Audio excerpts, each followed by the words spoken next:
सत्यमेव जयते। देवभूमि उत्तराखंड केवल एक भौगोलिक इकाई नहीं है, यह भारतीय चेतना का वह आध्यात्मिक विस्तार है जहां हिमालय की निस्तब्धता में ऋषियों की तपश्चर्या गूंजती है, जहां मां गंगा का प्रवाह केवल जलधारा नहीं बल्कि भारतीय संस्कृति की आत्मा का अविरल स्पंदन है। किंतु वर्तमान समय में यही देवभूमि उत्तराखंड एक गहरे वैचारिक, सामाजिक और राजनीतिक अंतर्द्वंद से गुजरती प्रतीत हो रही है। सत्ता के गलियारों में रणनीतियां निर्मित हो रही हैं, संगठनात्मक समीकरण पुनर्गठित किए जा रहे हैं और इसी बीच जनमानस अपने भीतर एक मौन किंतु तीव्र प्रश्न को धारण किए बैठा है। क्या देवभूमि उत्तराखंड में सब कुछ ठीक है?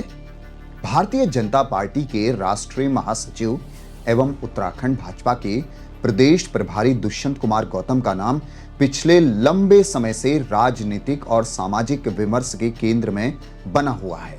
भाजपा संगठन के भीतर एक सूक्ष्म किंतु स्पष्ट जिज्ञासा व्याप्त है कि क्या आगामी विधानसभा चुनाव 2027 में उत्तराखंड भाजपा की संगठनात्मक राजनीतिक संरचना में परिवर्तन होने वाला है अथवा वर्तमान उत्तराखंड भाजपा नेतृत्व ही वर्ष 2027 के महासमर की रणनीति का सूत्रधार बनेगा।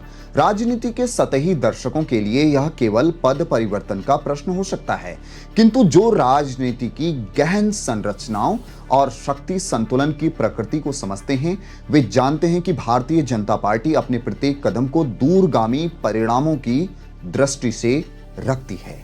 देवभूमि उत्तराखंड में शीघ्र होने वाला भाजपा का राष्ट्रीय नेतृत्व आगमन केवल एक औपचारिक राजनीतिक यात्रा नहीं मानी जा सकती।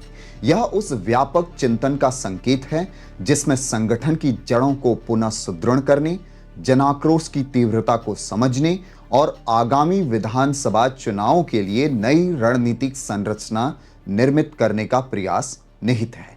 क्योंकि सत्ता केवल चुनाव जीतने से सुरक्षित नहीं रहती, उसका वास्तविक आधार जन विश्वास होता है और जब जन विश्वास विचलित होने लगे तब सबसे शक्तिशाली संगठन भी आत्ममंथन के लिए विवश हो जाता है। आज उत्तराखंड का जनमानस घटनाओं को केवल देख नहीं रहा बल्कि उनका मनोवैज्ञानिक और नैतिक विश्लेषण भी कर रहा है। वह देख रहा है कि अपराधों और संवेदनशील घटनाओं के बाद शासन प्रशासन की प्रतिक्रिया क्या होती है। वह यह भी देख रहा है कि क्या सत्ता व्यवस्था जनपक्षी संवेदनशीलता के साथ खड़ी है अथवा प्रशासनिक शक्ति का प्रयोग भय और नियंत्रण की संरचना में परिवर्तित होता जा रहा है। सतपुली में पंकज की आत्महत्या, नैनीताल जनपद में बालम बिष्ट आत्महत्या प्रकरण, पुलिस दमन के आरोपों से जुड़ी उठती आवाजें ये केवल पृथक घटनाएं नहीं हैं, ये उस सामाजिक मन स्थिति के संकेत हैं जिसमें नागरिक समाज स्वयं को असुरक्षित, उपेक्षित और दबावग्रस्त अनुभव करने लगता है। लोकतंत्र का वास्तविक संकट वहीं से आरंभ होता है जहां जनता न्याय से पहले भय को अनुभव करने लगे। अंकिता भंडारी प्रकरण ने उत्तराखंड की आत्मा को भीतर तक झकझोर दिया था। वह घटना केवल एक आपराधिक प्रकरण नहीं रही, वह इस प्रश्न का प्रतीक बन गई कि क्या देवभूमि अपनी बेटियों के सम्मान और सुरक्षा की रक्षा कर पा रही है।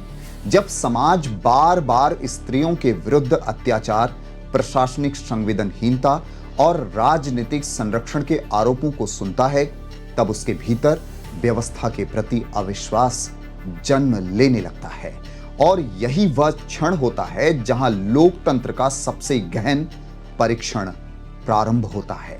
यदि राज्य की पुलिस व्यवस्था पर राजनीतिक प्रभाव के आरोप लगने लगें, यदि प्रशासनिक शक्ति पर निजी हितों की छाया दिखाई देने लगे, यदि जनपक्षी आवाज उठाने वाले स्वयं भय और दमन की अनुभूति करने लगें, तो प्रश्न केवल किसी एक सरकार या दल का नहीं रह जाता, प्रश्न संपूर्ण लोकतांत्रिक चरित्र का हो जाता है। उत्तराखंड की जनता आज केवल भाषण नहीं सुनना चाहती, वह आचरण देखना चाहती है। वह यह भी देखना चाहती है कि क्या शासन वास्तव में संवेदनशील है, क्या प्रशासन निष्पक्ष है, क्या सत्ता आलोचना को लोकतंत्र का स्वाभाविक अंग मानती है। अथवा उसे विरोध के रूप में देखकर नियंत्रित करना चाहती है, कुचलना चाहती है? देवभूमि की सबसे बड़ी शक्ति उसकी आध्यात्मिकता रही है और आध्यात्मिकता का प्रथम सिद्धांत है न्याय। जहां न्याय कमजोर पड़ता है वहां व्यवस्था की भव्यता भी खोखली प्रतीत होने लगती है। आज उत्तराखंड हिमालय की भांति मौन अवश्य है, किंतु उसका मौन शून्य नहीं है। उस मौन में प्रश्न है, पीड़ा है, स्मृतियां हैं और भविष्य को लेकर गहरी चिंता भी है। सत्ता परिवर्तन से अधिक आवश्यक है व्यवस्था का आत्म परिवर्तन, क्योंकि इतिहास साक्षी है जन भावनाओं की उपेक्षा से निर्मित राजनीतिक विजय अंततः स्थायी नहीं होती। मां गंगा की यह धरा आज भी उत्तर की प्रतीक्षा कर रही है।